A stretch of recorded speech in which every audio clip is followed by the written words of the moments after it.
তাদের বাসি পৌঁছাতে খানিকটা রাতি হয়েছিল। এসে কোনো কথা নেই, সোজা ফ্রেশ হয়ে ঘুম। ফজরে আজান শুনতে পেয়েই ঘুম থেকে উঠে নামাজ আদায় করে নিয়েছে সামিন। কিছু কাজ ছিল বলে ঘুমায়নি। ফোন আর ল্যাপটপটা নিয়ে বেলকনিতে এসে বসলো। ভোরের নিস্তব্ধতা, শীতল হাওয়া, নীরব পরিবেশ, পাখির ডাক, সব কিছুই ঠিক আছে। শুধু অভাব গরম গরম এক কাপ চায়ের। এই মুহূর্তে এক কাপ চা হলে ব্যাপারটা বেশ জমে যেত। কিন্তু চা দিবে কে? এখন কাজ ছেড়ে ওঠা যাবে না। কেননা কাজটা যেমন গুরুত্বপূর্ণ, তেমনই সময় লাগবে অনেক। তাই কাজ রেখে চা বানানো একদমই সম্ভব না। এখনো লাগেজ গোছানো বাকি, কাগজপত্র সব এলোমেলো হয়ে আছে। ড্রয়ারে সেসব গুছিয়ে নিতে হবে। মনোযোগ দিয়ে নিজের কাজ করে যাচ্ছে সামিন। হঠাৎ মুখের সামনে ধোয়া ওড়া চায়ের কাপ দেখে চমকে গেল।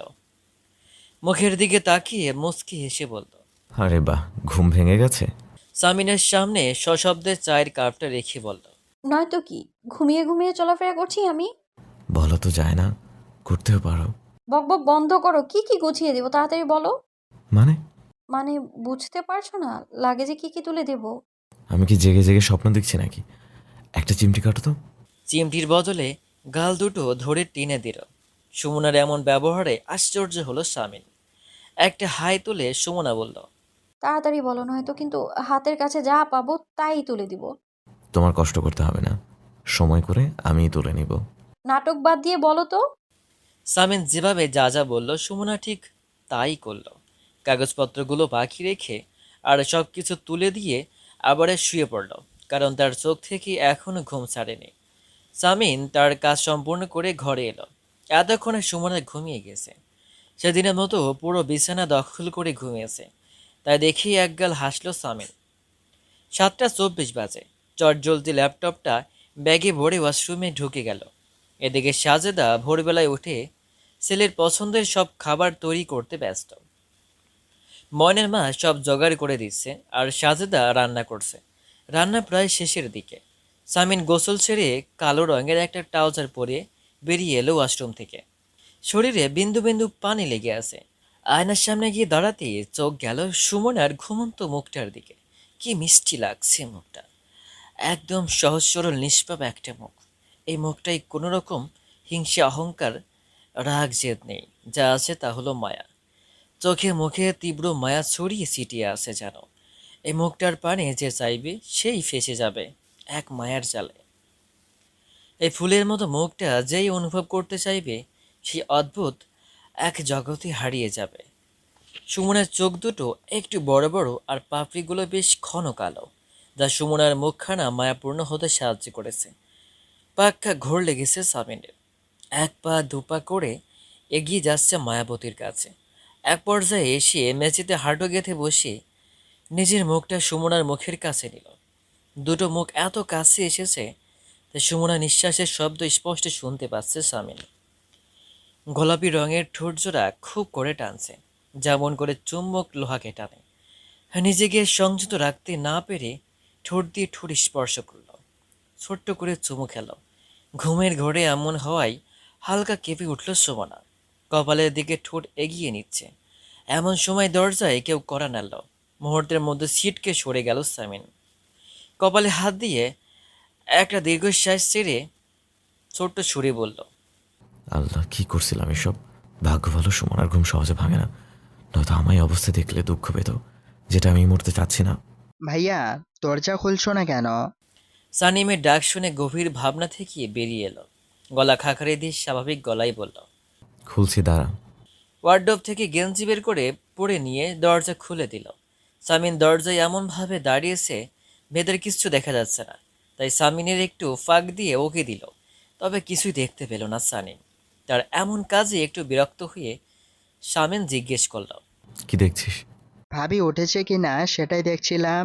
সে তো আমায় জিজ্ঞেস করলেই হতো, অযথা চোরের মতো উকি দেওয়ার কি দরকার ছিল? ভাইয়ের এমন কথা শুনে সানিম মুখটা বাংলার পাঁচের মতো করে বলল। ভাইয়া, তুমি আমায় চোর বললে? চোর বলিনি, তবে চোরের মতো বলেছি। একই তো ব্যাপার হলো ভাইয়া। আচ্ছা, কি জন্য এসেছিস সেটা বল। মা তোমায় আর ভাবিকে ডেকেছে। আজ সব তোমার পছন্দের খাবার রান্না করেছে। জানো ভাইয়া, আমি এত করে বলি আমার পছন্দের কিছু খাবার রান্না করতে, কিন্তু মা তো আমার কোনো কথাই শোনে না। ঠিক আছে, আমি মাকে বলে দিব। তুই যা, আমরা আসছি। খুশি মনে চলে গেল সানি। দরজা বন্ধ করে সামিন বিছানার কাছে গিয়ে ছোট্ট সুরে ডাকল। সুমনা, ওঠো, মা ডাকছে।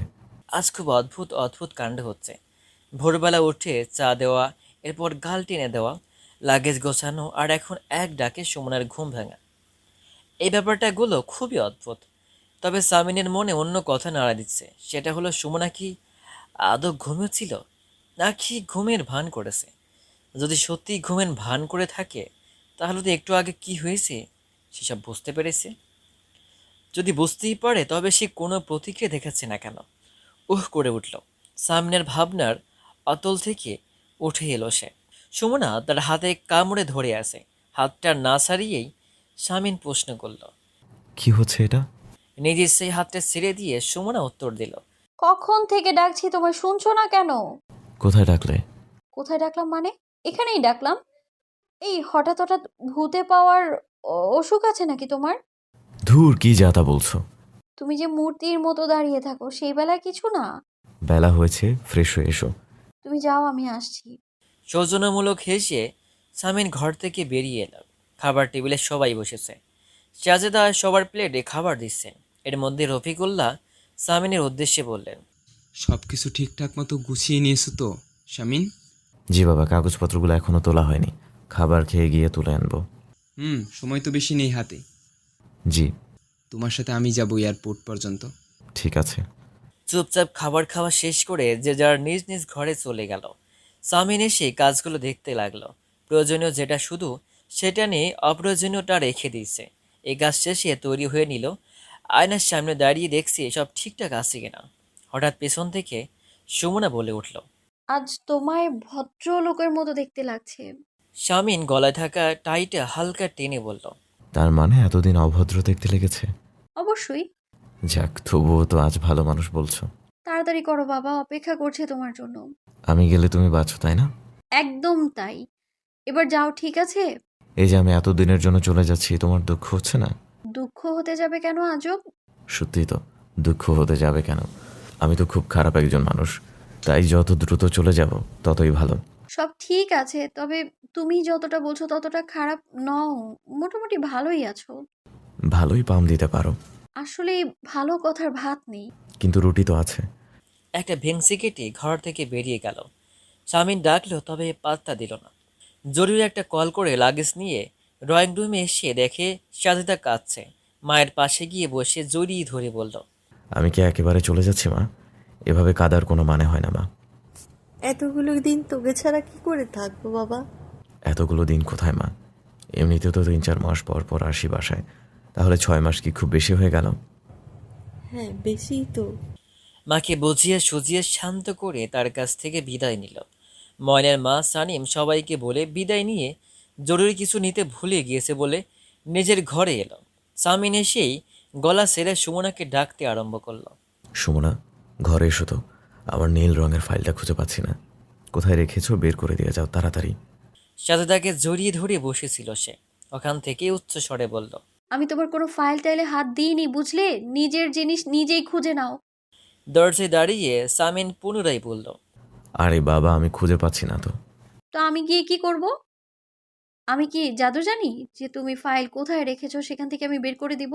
আমি দেখেছি, তুমিই কাল দুপুরে রেখেছো। কিন্তু কাল দুপুরে তো আমরা গ্রামে ছিলাম। মুখে মুখে তর্ক করবো না। চোখে পানি নিয়েও সাজেদা হেসে উঠলেন। তার হাসি দেখে রফিকুল্লাহ, সানিম, সুমনার সবাই চোখ গোল গোল করে তাকিয়ে আছে। হাসির কারণ জানতে রফিকুল্লাহ জিজ্ঞেস করলেন। কি হলো তোমার শামিনের মা? শরীর ঠিক আছে তো? সাজেদা হাসি থামিয়ে উত্তর দিলেন। দেখেছো আমাদের ছেলে কত চালাক হয়েছে? কথাটা সুমনা আর সানিম আজ করতে না পারলেও রফিকুল্লাহ ঠিকই বুঝেছেন সাজেদা কিসের কথা বলছেন। তাই সেও হাসছেন। সুমনার মাথায় হাত বুলিয়ে দিয়ে সাজেদা বললেন। যা মা, আমার ছেলেকে ফাইলটা খুঁজে দিয়ে আয়, নয়তো সে আজ ফ্লাইট মিস করবে। কি হয়েছে তোমার মা? কেবলই তো কাঁদলে, আবার হাসছো। তোমার দেখা থেকে বাবাও হাসছে। ও কিছু না, তুই যা দেখি।